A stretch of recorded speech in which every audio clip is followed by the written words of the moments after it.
Hey everyone, it's Bert Koppel from the Linda Ray team and Real Estate One in Rochester, joined again by Joe Beagleman from John Adams Mortgage. Joe, thanks for joining us again today. Really appreciate it. Oh, always a pleasure. Nice to see you. Yeah, so we have been talking about VA home loans and that benefit that's out there for vets. And we want to talk a little bit more about the financial situation that surrounds those VA loans. First of all, Joe, if a veteran comes to you and they want to purchase, can you walk through what some of the financial qualifications are that you're going to be looking for from a veteran? What do they need to bring to the table for you to get them pre-approved? Yeah, so usually it starts with a quick conversation over the phone, or they can start on my online application, either way.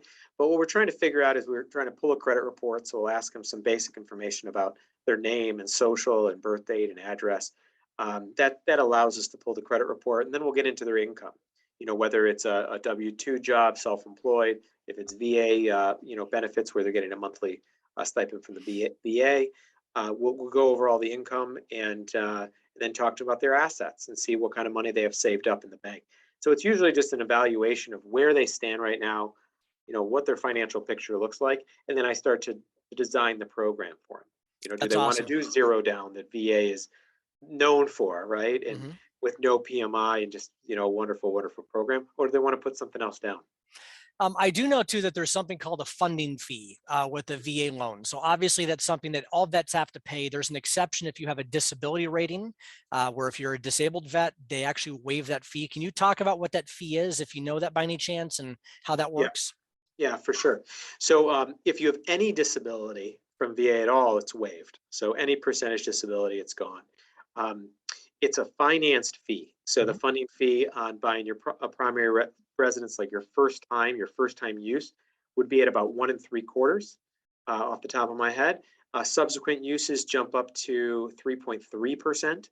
Again, finance. So after you'd use it your first time, that second one gets a little bit more expensive. And then if you have any disability, it's waived. So it is finance. You don't have to pay it out of pocket at least. And that's awesome. And again, I am also a disabled vet, so I've taken advantage of this. I've done 3 purchases now through the VA system, and it's a huge savings when you don't have to pay that financing fee, which is fantastic. So another benefit if you're a disabled vet to take advantage Yeah, of and that. even just to touch on it, even though you have to have that financed upfront funding fee, you have no monthly mortgage insurance premium like all the Right. other products have. So Yep. still is a really nice savings. Absolutely. So the VA loan program is a little bit different, where it's not just based on your credit score, but really your maybe your credit worthiness, or looking at it from a holistic approach. Can you talk about that a little bit? What type of credit score are you looking for? What would be good? And then what else goes into that consideration besides just the credit score? Yeah, and every lender has a little bit different of qualifications for this specifically. So we look at, how you're making your payments, of course, where your Mhm. credit scores fall. This program will go down as low as 580 for us, which is pretty low on a credit score. Mhm. If you don't have a credit score, it means that you just don't have enough credit established, and then we'd have to look at alternative type credit programs. What you're paying in rent, what you're paying at your for Verizon bill or whatever your cell phone Sure, carrier is, sure. your DTE, things like that to kind of build a credit portfolio. We don't do that specifically at John Adams Mortgage, but we do require that credit score. But we're pretty flexible on credit score, and I can always help anybody build a credit score. It's actually fairly easy once you understand what's involved in a credit score to actually build it.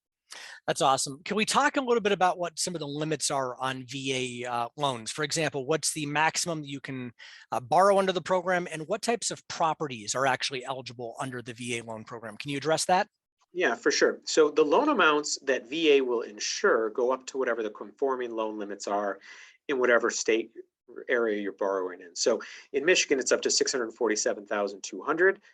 So that's the amount that we'd insure. You could always go over that if you want to. So if you want to come up with a down payment and pay above and beyond that 647.2, you can.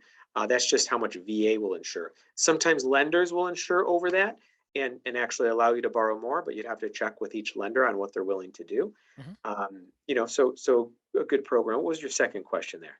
Yeah. So, for example, if a veteran wanted to buy land to then Mm. purchase to then build a home on, is that something that's optional with the VA loan? Yeah, no, it's not. This would be any improved home, improved land. So you'd have to have a home on it. whether it's a single family residence, that's pretty easy, pretty straightforward. Site condos with VA, we used to have a condo approval that had to be done. They don't anymore. So any site condo would be considered a single family residence, which is great. But any attached condo actually needs to go through a VA approval process if it's not already VA approved. And we've Gotcha. done that as well. We can do that too. Excellent. And let's talk a little bit about that debt to income ratio, because there may be veterans looking at this saying, this is what I make per month. How much of that actually goes towards a home payment? Can you break that down a little bit for what lenders are looking for and what you would qualify somebody with? Yeah, for sure, for sure. So there's standard ratios in borrowing, where you don't want your front ratio exceeding like 36% of your total gross income. You don't want your back ratio exceeding 43 to 45% of your debt to income ratio. And your back ratio would be, all your other debts, your monthly payments on your credit cards, your car payment, your student loans, things like that. So, between like a 36 to 45 ratio would probably be, kind of generically what we'd look at, but we do have flexibility. So, on some VA loans, we can go all the way up to 54, 55% debt to income ratio. I'd only advise going that high is if there's some other income coming in or something to make you feel comfortable and making sure you can afford the payment. But we're going to look at your residual income, so like after all your debts are paid, what other expenses do you have? Do you have kids? Do you have, different types of, payments for their school, things like that? If you're going to get up that high in ratio, we'd want to really take a dive into the budget and make sure it's something you can afford. So just to help break that down for someone who's watching this, let's say someone's making $50,000 a year. That's their household income. And you're saying that you would like their mortgage payment, including interest and principal and insurance, to be at what percentage again? So about 36% would be the max. So if 50,000, about a $1,500 payment, principal, interest, taxes, and insurance. Gotcha. Okay, so that's great. So someone kind of knows what they're Yeah. looking for. Joe, if someone wants to get in touch with you, if they're looking to begin that process of going down the VA home loan mortgage process, how do they get a hold of you? Best way is to just call me at 248-302-3652, or they can go to my website to apply online at joebeigelman.com, which is JOEBIGELMAN.com. Awesome. And if you're looking to start the process of finding that dream home, if you're a veteran, my name is Bert Koppel. I'm a disabled vet, served in Iraq with the United States Army. I would be more than happy to work with you. You can reach out to me. My number is 248-904-8455. You can also email me at bertkoppel@lindarayteam.com. Joe, thanks for joining us today and talking about the VA loan program. We'll be coming back with more information from you for vets soon. Thanks so much, Joe. Oh, happy to do it.